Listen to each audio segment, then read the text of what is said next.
Amen. Thank you, Abe. That was good reading, wasn't it? That was well done. All those names.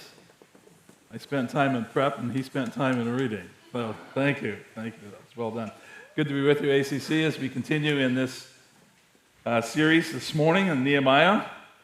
Rebuild and restore, the story of God's faithfulness. Thank you, Juan. Good to be with you this morning. We're almost at the end, right? We're making great progress here. We're in, as we know, the end of chapter 12, and almost to the end. I hope our hearts have been encouraged and challenged over these last several weeks. Elise Arndt, in her book, Mother's Touch, she talks about family, emphasizes the importance of being a celebrating family. As families, we celebrate the major milestones, right? The birthdays, the anniversaries, the graduations, the obvious ones. And of course, that's good. That's important that we do that. Her encouragement is that we also look in the ordinary moments of life to find things that we can celebrate. Baby's first steps. The little guy as he rides his bicycle and graduates from the training wheels to the no training wheels. The email that comes home and your daughter has made it to the dean's list. The first part-time job that your boy gets. Of course, the list could be endless. Our encouragement is that we just look for occasions as families to celebrate, and that list can be endless. We need to be a celebrating family, and of course, if that's true in the physical realm, physical families, then that also relates to God's family also, doesn't it?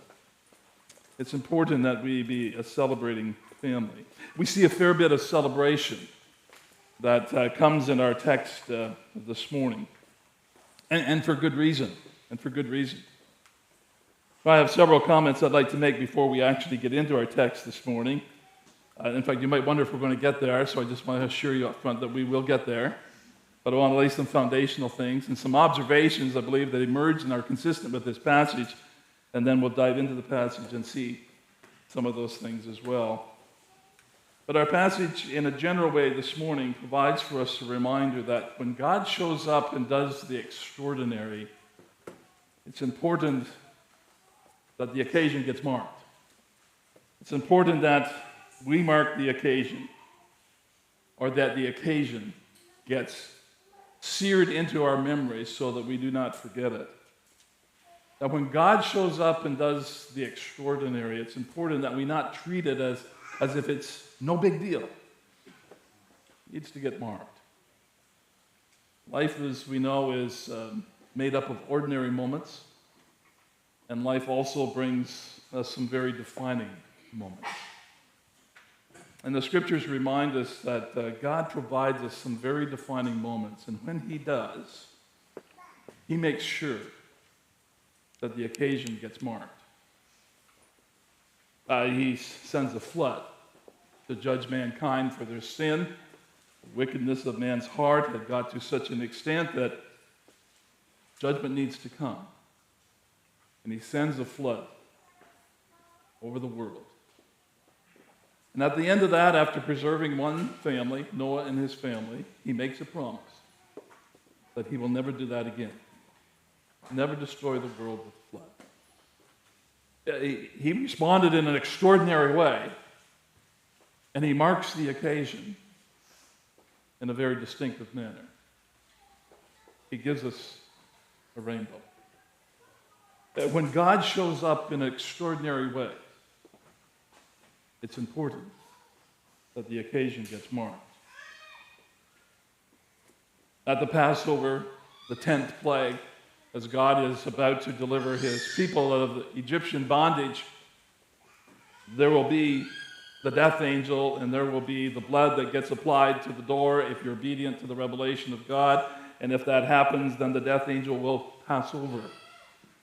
And that becomes a monumental event for God's people. The preserving of his people. It lays the foundation for them to make their exit out of Egypt. the Passover, incredibly significant. So significant that God says that it marks the beginning of a new time. There will be a new calendar. There will be a religious calendar. And in the month of Passover, that will be the beginning of months. When God shows up in extraordinary ways, he marks the occasion. The children of Israel, after they crossed the river Jordan, come into the promised land, will set up a beachhead and camp at Gilgal. The first thing that God tells them to do through Joshua is to build the altar. Build a memorial stationed in Gilgal, an object lesson and a tool whereby they can teach subsequent generations how that God showed up in an extraordinary way. The occasion needs to be marked. Of course, the ultimate in God showing up and doing the extraordinary is in Jesus, his Son, and coming to provide a sacrifice for us. And as he introduces communion, the Lord's Supper, he gives us markers so that we will not forget. He takes the loaf and he takes the cup. And we will do that later today as we do each week. It's a reminder that God showed up in an extraordinary way. We don't treat it as no big deal. He gives us the markers so that we can remember it. When God shows up and does the extraordinary, it's important that the occasion gets marked. God sets the example, and we get to follow that example. And that's going to be reflected in our passage this morning. That here in the book of Nehemiah, in these last several weeks and months, God has done the extraordinary. And it's important that that occasion gets marked. This whole project, this whole work of rebuilding the wall, the return and rebuilding the wall, the whole project reflects the work of God and the faithfulness of God. God showing up. We have boundless examples of it, right? It takes us all the way back to, in chapter 1, God working in the heart of Nehemiah and giving him a burden for what's going on in the city of Jerusalem and for his people. God just happens to show up and have Nehemiah in that crucial place so that he has access to the king and can bear his heart and his burden to the king. It just happens that there is that king that God has put in place who will be sympathetic with the people of God, who can bless and facilitate the leave of Nehemiah and can generously help him on his way. And they get back into the land, and then they encounter all the opposition, and God looks after his people in the midst of that opposition and enables them to persevere. He preserves the life of Nehemiah from his detractors who want to bring him down, actually who want to wipe him out. And then in the midst of all that, the record tells us that the temple gets built in a record 52 days. All of this is a reminder of the special hand of God that has been at work. A reminder that God has shown up. And so our passage reminds us that when God is at work in our lives in a special way, we must not let those defining, memorable moments slip through our fingers. They are impressionable. They are designed to impact us. They're designed to mark us. They're designed to shape us. They're designed to transform us. And so we need to mark them so that we remember them. Not only is it important that we mark the occasion when God shows up, our passage that we're looking at this morning also tells us that when God shows up and does the extraordinary, that it's a cause for worship. When God steps out from the normative experiences of our life and shows himself to be great and to be faithful, it's a cause for celebration. It's a cause for worship. We're familiar with the collection of our 150 Psalms. There's a variety of Psalms in that great mix. One of those significant categories for the Psalms are what we call the praise Psalms. And within the praise Psalms, we have two major subcategories. I want to get all technical on us.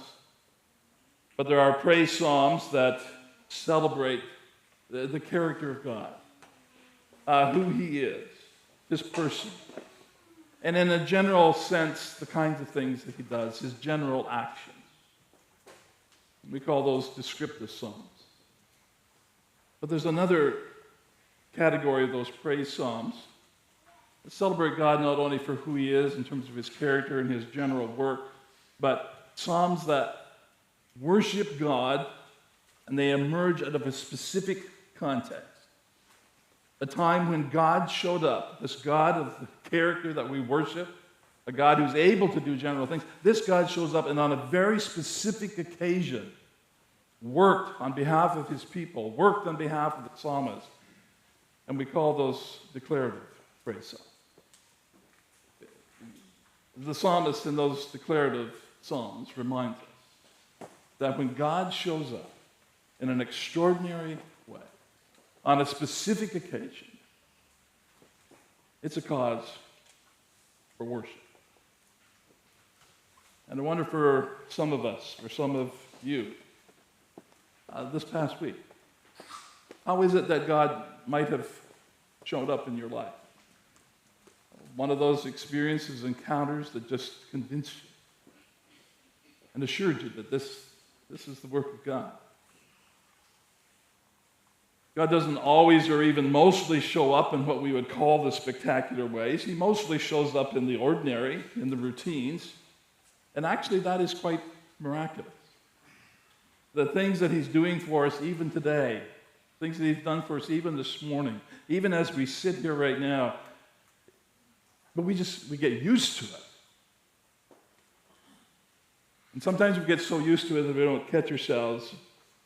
We just miss it. And this morning, it's probably a call for us to be mindful and to be reflective of that reality and to ask God to help us in our hearts and to have us in a place of spiritual posture where we can be sensitive to even the routine things, the ordinary things that God is doing. But there are times when God very definitely shows up in very specific and special ways. And just like with the declarative Psalms, when God shows up and does the extraordinary, it's a cause for worship. Nehemiah, in our passage before us this morning, teaches us that. The cause for worship. You know, worship doesn't always look the same, does it? Doesn't always look the same. Our worship is sometimes communal, and sometimes it's personal. God calls us to worship. God calls us to worship collectively. The Scriptures have a lot to say about that. That's what we want to do here this morning. But our worship, we would acknowledge, isn't just confined to when we're together in this formal setting. We also worship God personally. God calls us to both. Worship is sometimes communal and sometimes it's personal. Worship is sometimes quiet and contemplative. Just as the Lord reminded the prophet Habakkuk that we looked at several months ago, but the Lord is in His holy temple. Let all the earth keep silence before Him. Sometimes our silence and our solitude is an expression of our worship. And sometimes, when God shows up and does the extraordinary, it's a cause for joyous, exuberant, and loud and boisterous worship. The passage is going to show that to us this morning. Now, depending on our personalities and perhaps depending on our church backgrounds that we've been exposed to, as we sit here this morning, we probably prefer one of those expressions more than the other. But regardless of where we fit in on the continuum, we need to be challenged to expand the comfort zone. Because God calls us to both kinds of worship. Because worship doesn't always look the same. He calls us to the quiet, to the silence, to the solitude. And he calls us to the joyous, exuberant, excitement, boisterous worship as well, and whatever is in between. Here in our passage in Nehemiah, we're going to see that it's a joyous time, it's an exuberant time, it's a loud time, it's boisterous. If we don't like that, it would be uncomfortable this morning, but of course we're all going to like it because we're going to enter into that experience. However, let's let Nehemiah tell us all about it. So we are in verse 27 of chapter 12, and here in this part of the storyline, the narrative is actually getting picked up after it has been suspended at the end of chapter 10, really in verse 2 of chapter 11. It suggested that the dedication of the wall that we're reading about here probably fits and took place after there in chapter 10, soon after this covenant renewal ceremonies. But a major priority as we come to, before we come to this section here, chapter 12, before this event could transpire, there was the important priority of populating the city. And Abe led us through that a couple of weeks ago. That had to happen before there could be this public celebration and dedication. And so now that that has happened, now that the city has been repopulated, the celebration can now take place. And then with great detail, Nehemiah walks us through a record of the various activities and the arrangements that were part of this special, great dedication of the wall. And in verses 27 through 30, in fact, through this whole section, he gives us this great detail, dealing with the details and the various arrangements that went into the planning and then the execution of the event. Verses 27 through 30, Nehemiah is giving us a record of the preparations before the event could take place. We already know that Nehemiah is a good administrator, and that gets reinforced in many aspects of this chapter here as he gives great attention to detail. I don't know what you think of administration. Some of you are gifted with the administration, and the church and ministries are thankful for you. Some people hate and despise administration. Pastors frequently talk about that they do not like administration, but many are forced to do it under circumstances because there's no one else to do it. Those who love administration provide a wonderful service. That's in all of the spiritual gifts. Wonderful gift to the church. Nehemiah, as we have seen throughout, and as we'll see here today, is a wonderful administrator given to great detail. And he is going to ensure that this event is special and memorable. And so starting in verse 27, he tells us that the Levites who had settled in various places around Jerusalem were brought together to join others in Jerusalem for the purpose of this dedication event. Verse 27 says, "And at the dedication of the wall of Jerusalem, they sought the Levites in all their places to bring them to Jerusalem to celebrate the dedication with gladness, with thanksgiving, and with singing, with cymbals, harps, and lyres. And the sons of the singers gathered together from the districts surrounding Jerusalem." And then in verse 30, "And the priests and the Levites purified themselves, and they purified the people and the gates and the wall." Nehemiah, earlier in the account, reminds us that when these exiles came back to the land, it was the chiefs of the province who lived in Jerusalem. But in the towns of Judah, everyone lived on his property in their towns. Israel, the priests, the Levites, the temple servants, and the descendants of Solomon's servants. We know that when they came back to the land, that Jerusalem was not the most desirable place to live. It's a city that had been burned down.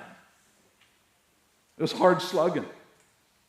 And so most lived outside of Jerusalem. And just as when Israel first went into the promised land, we know that the Levites were not allocated any physical territory, no land that was their possession. but instead they were spread throughout among the rest of the tribes in their territories. And the idea was that the Levites could do their priestly function, do their teaching, and do their equipping of God's people. And so they lived amongst the various tribes. And so also here. They are living in the surrounding communities, the surrounding towns where the people have lived. But on this occasion, for this special event, for the dedication of the wall, the Levites who live in these surrounding areas, and he describes the areas. They went south of Jerusalem, east of Jerusalem, and north of Jerusalem. They send out word and they bring them back into the city. They are going to be needed. Whether it's for leading in the singing and the playing of the instruments, whether it's for the purposes of providing the necessary purification and cleansing that he talks about in verse 30. Whatever it is, it's going to be like all hands on deck. We need the Levites here. And this is going to be a time, a joyous time, an exciting occasion. He describes it at the end of verse 27 as gladness, thanksgiving, singing, playing of musical instruments. As you read through the text and reflect on it, you can almost feel the sense of emotion and excitement as you listen to all the expressions of joy. You sense this spirit of celebration. And these activities, of course, the singing, the specific instruments, these are not original with Nehemiah and just his creative spirit. But rather the backdrop to this passage is that the whole event is kind of like a hearkening back to earlier days in the kingdom. Specifically, the earlier days of King David and his son, as they set aside and set apart individuals for service. Describes it like this in 1 Chronicles: set aside those who prophesied, those who served with the lyres, with the harps, with the cymbals. That comes to us from the book of Chronicles. And what the chronicler is doing in his account is that it occurs at the end of the Old Testament, parallel with the book of Malachi. We know how Malachi fashions his book. Very much hard-fitting and calling the people to repent of their sins and back to covenant faithfulness. The chronicler is writing at the same period of time, and what he does is none of this. But rather, he surveys and rehearses wonderful things that happened when God's people were living in covenant faithfulness. And there's this whole throwback to some of the highlights in a previous era that informs Nehemiah as to how this celebration will take place. Then he mentions also in verse 30 the necessary preparation that included the ceremonial cleansing of the priests, the people, the gates, and the walls. The text doesn't explicitly say, but we would conclude that cleansing would have been made possible and would have been accomplished through the sprinkling of blood of sacrifice of animals. And so Nehemiah here, in this opening paragraph, with his exceptional administrative giftedness and expertise, has arranged for all of these key details in a way that harkens back to some of the good earlier days in the kingdom. Having described for us some of those necessary preparations, these next several verses 31 through 42, he describes, and a lot of attention is given to this procession of two choirs that were assembled for the occasion. Music was a big part of this worship. We read about these choirs in verses 31 through 42. In verse 31, you're looking at your text there in verse 31, he kind of gives a summary statement when he says, "Then I brought the leaders of Judah up onto the wall and appointed two great choirs that gave thanks." We're not going to go through all the physical locations here, but let me just kind of summarize. The first choir comes to us in verses 32 through 37. The second choir in verses 38 through 42, the first part of verse 42. The first choir and their delegation, the various elements that made up the delegation, the group, Ezra is included in that group. Ezra, who led one of the earlier returns. He's back for the special occasion. He's here. He led in the second return. And then the second choir and the delegation that makes up that group, we have Nehemiah. He's leading the group. So we read about Ezra in verse 36, we read about Nehemiah in verse 40. And then half the officials of Judah, the text says in verse 32, are with Ezra. Half the officials of Judah are with Nehemiah. They get divided up into each group. And with each group there were priests. Priests who get named. I think there's 7. Several bearing trumpets. And then there's 8 others who are singers. The point is 2 groups, 2 key personalities, and within these 2 groups there's perfect symmetry, which is undoubtedly designed to be very pleasing and very impressive. Again, we see the work of Nehemiah, the administrator, everything down to the finest detail. But not only is he an effective administrator, he's also one who has a heart for worship. And part of that worship is that this will be done well. This will be done well. The text is very explicit. It tells us that both choirs walked on top of the wall. It's a detail that gets mentioned twice. It seems to be important to Nehemiah. Notice verse 31. It says, "Then I brought the leaders of Judah up onto the wall and appointed 2 great choirs that gave thanks." And then again in verse 38, and Nehemiah is very careful to mention the second time. He says, "The other choir of those who gave thanks went to the north, and I followed them with half of the people on the wall." This is the big deal, that all of these people are actually walking on top of the wall. Twice repeated, very impressive. Why is that significant? One of the reasons that it's significant, undoubtedly it's a rebuke to the detractors, to the opposers. We were to go back to chapter 4 and verse 3, as the opponents are trying to discourage and suck the life out of the people that are working and put a spirit of fear into them. It's Tobiah the Ammonite who makes fun of them as they are building this wall out of the burned rubble from before. He said, yes, what they are building, if a fox goes up on it, he will break their stone wall down. And here in this great moment of dedication and celebration, we have all of these people on top of the wall. Would have been a public demonstration, and in spite of all that opposition, in spite of all the conniving of the opposition leaders, the project was completed. And not only completed efficiently, it was completed effectively. It was strong, and it was sturdy.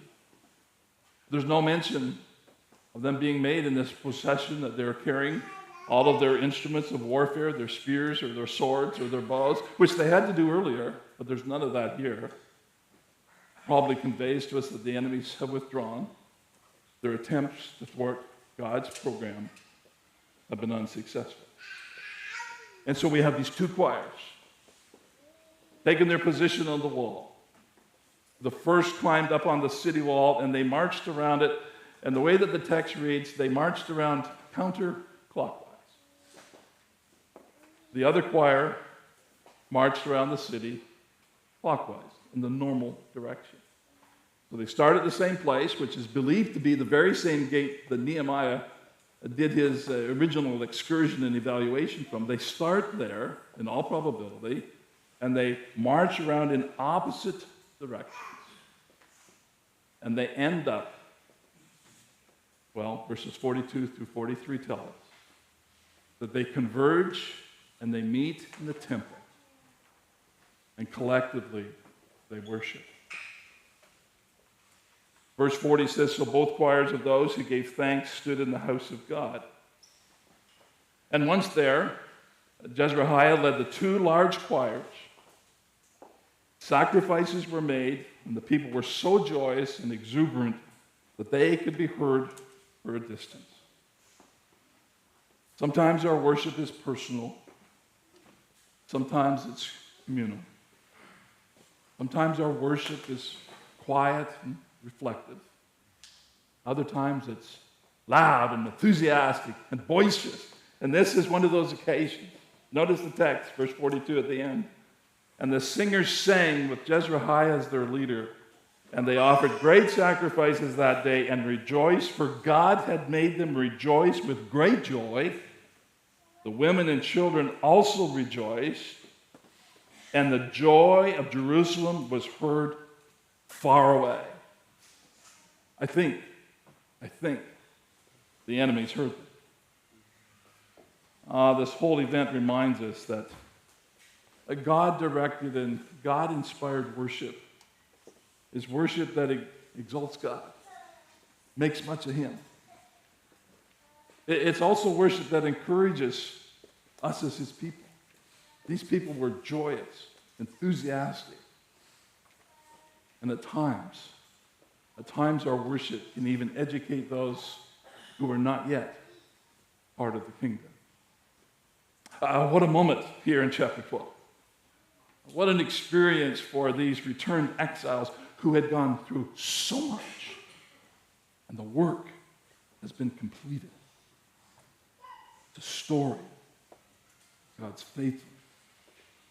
When God shows up in an extraordinary way, calls for responsive worship.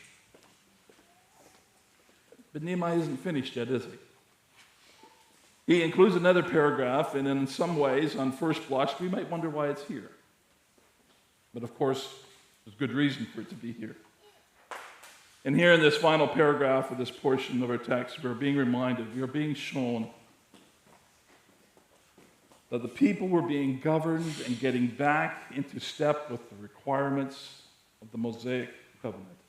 They're getting back in step with their covenant responsibilities. It's in verses 44 through 47 where Nehemiah tells us of the contributions of the people that the people brought for the support of the Levites in the temple ministry. He makes reference to the storerooms where the people were required to bring their contributions, their first fruits, their tithes, as the law stated. The place they did that was in the side rooms of the temple. We remember early on, a few weeks ago, that the people had made a covenant, a binding agreement. Part of that covenant, those promises, is that they would provide for the priests, that they would provide for the Levites. And here Nehemiah is showing us how they are following through on that commitment. And they, in this respect, are fulfilling their responsibilities in accordance with the requirements of the Mosaic covenant. We could read of some of those specific promises that they made.